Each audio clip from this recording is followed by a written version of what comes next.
ہے کہ جو اللہ تعالیٰ نے حلال کی ہوتی ہے، یا پھر ایسا ہوتا ہے کہ ہم نے اپنے جسم پر سختی کی ہوتی ہے عبادتوں میں، اللہ نے وہ عبادت ہمارے لیے لازم نہیں کی ہوتی، لیکن ہم اپنے اوپر اس عبادت کو لازم کر لیتے ہیں اور اس میں سختی کرتے ہیں، اور ایسی بہت سی چیزیں اپنے اوپر حرام کر دیتے ہیں کہ جو اللہ نے حلال کی ہے۔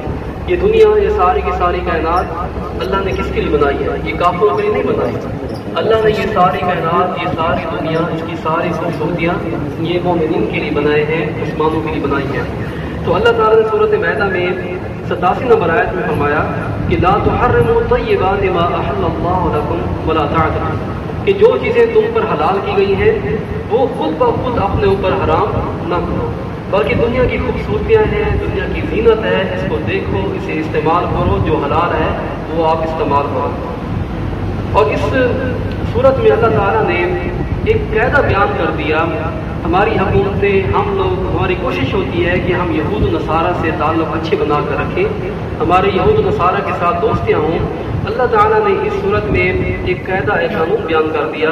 اللہ نے فرمایا کہ یا ایھا الذین آمنوا لا تتخذوا اليہود والنصارى اولیاء بعضهم اولیاء بعض۔ اللہ نے فرمایا کہ اے ایمان والو، یہود اور نصارہ کو اپنا دوست نہ بناؤ، وہ کبھی بھی تمہارے دوست نہیں بن سکتے۔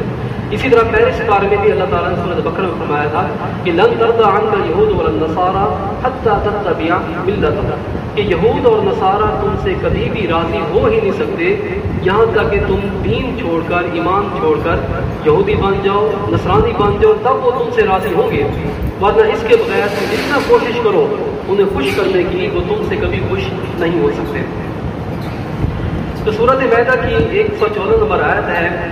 حضرت عیسیٰ کا واقعہ ہے کہ جب حضرت عیسیٰ سے ان کی حواریوں نے کہا کہ اللہ تعالیٰ سے ہمارے لیے کھانا منگوائیں کہ آسمان سے کھانا آئے، دسترخوان لگے اور ہم بنا بنایا کھانا کھا سکیں، تو قرآن کے الفاظ یہ ہیں کہ تکون لنا عیدا لاولنا وآخرنا آیۃ منک۔ حضرت عیسیٰ نے دعا مانگی، وہ دسترخوان آیا بھی من و سلوا، تو حضرت عیسیٰ نے جب دعا مانگی تو حضرت عیسیٰ نے فرمایا کہ یا اللہ ہمارے لیے من و سلوا دسترخوان عطا فرما۔ پھر آپ نے فرمایا تکون لنا عیدا لاولنا وآخرنا وآیۃ منک، کہ وہ دسترخوان کا آنا، وہ کھانے کا آنا ہمارے لیے اور ہمارے بعد والوں کے لیے عید بن جائے۔ تو علماء اور ائمہ کہتے ہیں کہ جب حضرت عیسیٰ کے لیے، ان کی قوم کے لیے آسمان سے کھانے کا آنا اگر یہ عید بن سکتا ہے، اگر یہ خوشی کا باعث بن سکتا ہے، تو نبی مکرم صلی اللہ علیہ وسلم کی ولادت اور سرکار کا اس دنیا میں آنا وہ بطریق اولا عید بن سکتا ہے، کہ جب وہ کھانا آنا عید ہے تو سرکار کا اس دنیا میں تشریف لانا بھی مسلمانوں کے لیے کیا ہے؟ عید ہے۔ اس کے بعد سورۃ مائدہ میں ہی اللہ تعالیٰ نے فرمایا کہ قل لا یستوی الخبیث والطیب ولو اعجبک کثرۃ الخبیث۔ ہم دیکھتے ہیں کہ دنیا میں نیکوکاروں کی قلت ہوتی ہے، جو نیک لوگ ہوتے ہیں بڑے کم ہوتے ہیں، سچ بولنے والے بڑے کم ہوتے ہیں، اور جو خبیث ہوتے ہیں، کفار ہوتے ہیں، ان کی تعداد زیادہ ہوتی ہے۔ اللہ نے فرمایا کہ خبیث اور طیب کبھی برابر نہیں ہو سکتے، اگرچہ گناہ گاروں کی، اگرچہ کافروں کی تعداد تم سے بڑھ بھی جائے تو یہ نہ سوچنا کہ وہ تعداد میں ہم سے زیادہ ہیں تو لہذا شاید وہی سچے ہوں، بلکہ ان کی کثرت سے، ان کی زیادتی سے کبھی متاثر نہ ہونا۔ اگرچہ تمہاری تعداد کم بھی ہو لیکن تم ہی حق پر ہو، تم ہی ایمان والے ہو۔ اس صورت میں، سورۃ مائدہ میں آیت نمبر 3 ہے کہ اللہ تعالیٰ نے فرمایا کہ وما اہل لغیر اللہ بہ۔ اس آیت کریمہ میں اللہ تعالیٰ نے فرمایا کہ وہ جانور کہ جن کو ذبح کیا جائے اور غیر اللہ کا نام لیا جائے، کہ جب آپ انہیں ذبح کرتے ہیں تو بسم اللہ نہیں پڑھتے بلکہ غیر اللہ کا نام لیتے ہیں، اللہ نے فرمایا کہ وہ بھی حرام ہے۔ تو بعض لوگ اس آیت سے یہ دلیل نکالتے ہیں کہ ہم جو اولیاء کرام کے لیے صدقے کرتے ہیں، خیرات کرتے ہیں، جانور ذبح کرتے ہیں کہ یہ فلاں ولی کے نام کا جانور ہے، یہ فلاں کے نام کا جانور ہے، تو لوگ کہتے ہیں کہ اس آیت کے تحت وہ کیا ہے؟ حرام ہے۔ لیکن علماء فرماتے ہیں کہ اس آیت میں وما اہل لغیر اللہ بہ سے مراد یہ ہے کہ وہ جانور کہ جس کو ذبح کیا جائے تو بسم اللہ نہ پڑھی جائے بلکہ کسی بت کا، کسی کافر کا، کسی کا نام لیا جائے لیکن بسم اللہ نہ پڑھی جائے۔ لیکن اگر بسم اللہ پڑھ کے اسے ذبح کیا جائے، خواہ وہ کسی کے نام کا جانور ہو، کسی ولی کے نام کا جانور ہو، وہ کیا ہوتا ہے؟ حلال ہوتا ہے، وہ کبھی حرام نہیں ہوتا۔ تو اللہ تعالیٰ نے اس صورت میں یہ بھی بیان کیا کہ یہود اور نصارہ دونوں تمہارے دشمن ہیں، یہود بھی تمہارے دشمن ہے اور عیسائی بھی تمہارے دشمن ہے، لیکن ان دو میں سے کمپیریٹیولی کون سا دشمن زیادہ سخت ہے؟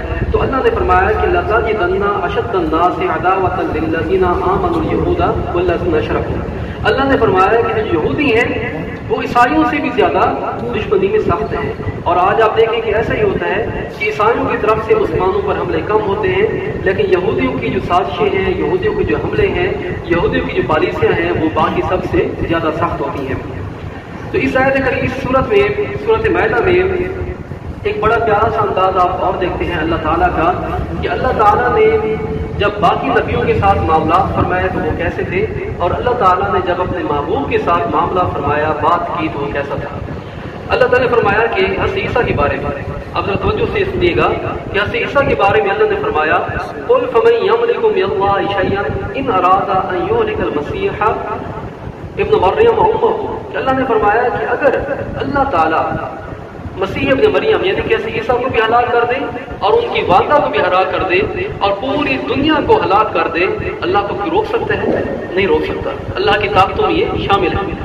یہ اس وقت کہا جب حضرت عیسیٰ کے بارے میں بات ہو رہی تھی، لیکن جب بات ہوئی محبوب کے بارے میں، جب بات ہوئی اپنے پیارے کے بارے میں، پھر کیا کہا کہ لا اقسم بہذا البلد وانت حل بہذا البلد۔ اللہ نے فرمایا کہ محبوب میں اس شہر کو کبھی ہلاک کر ہی نہیں سکتا کہ جس شہر میں آپ خود تشریف فرما ہے۔ تو یعنی اپنے محبوب کے وجود کی اتنی قدر ہے کہ جس شہر میں محبوب خود تشریف فرما ہے، اللہ نے اس شہر کی قسمیں اٹھائیں اور یہاں پر انداز گفتگو بڑا سخت رکھا۔